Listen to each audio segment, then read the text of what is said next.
ஹன்சிகாவோட நெருங்கிய தோழியான முன்னாள் கணவர் தான் சொஹைல்.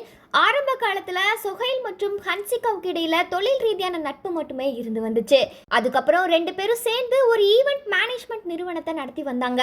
அந்த சமயத்துல அவங்களுக்குள்ளான நட்பு காதலாவே மாறி இருக்கு. இவங்களோட மேரேஜ்க்கு முன்னாடி ரெண்டு பேருமே குறைஞ்சது 2 ஆண்டுகள் ரொம்பவுமே டீப்பா லவ் பண்ணிட்டு வந்திருக்காங்க. இதை தொடர்ந்து 2022ஆம் ஆண்டு நவம்பர் மாதம் பாத்தீங்கன்னா பாரிஸ்ல உள்ள ஈபிள் டவர் முன்னாடி சொஹைல் அவரோட காதல ஹன்சிகா கிட்ட ப்ரொபோஸ் பண்ணியிருந்தாரு. அதற்கான போட்டோக்களுமே சோஷியல் மீடியால ரொம்பவுமே வைரலாகி வந்துச்சு.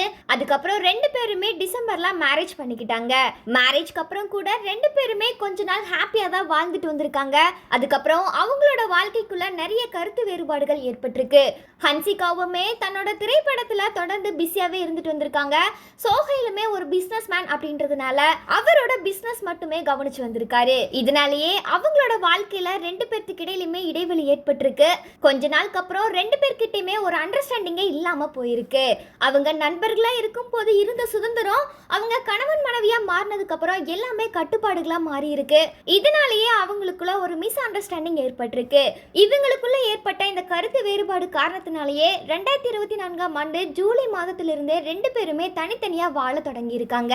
அதுக்கப்புறம் அவங்களுக்குள்ள இருக்கக்கூடிய அந்த மரியாதையை இழந்துடக்கூடாது அப்படின்றதுக்காக நீண்ட கால சண்டையிட்டு பிரிவதை விட அமைதியாவே பிரிஞ்சிடலாம் அப்படின்ற முடிவை ரெண்டு பேருமே சேர்ந்து எடுத்திருக்காங்க.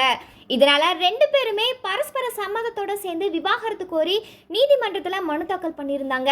இந்த வழக்கு விசாரணையில நீதிமன்றம் பார்த்தீங்கன்னா மார்ச் 11ஆம் தேதி அவங்க ரெண்டு பேர்த்துக்குமே அதிகாரப்பூர்வமா விவாகரத்து வழங்கியிருக்கு. இந்த விவாகரத்தின் போது கணவர்கிட்ட இருந்து எந்த விதமான ஜீவனாம்சமும் வேண்டாம் அப்படின்னு சொல்லி ஹன்சிகா மறுத்திருக்காங்க.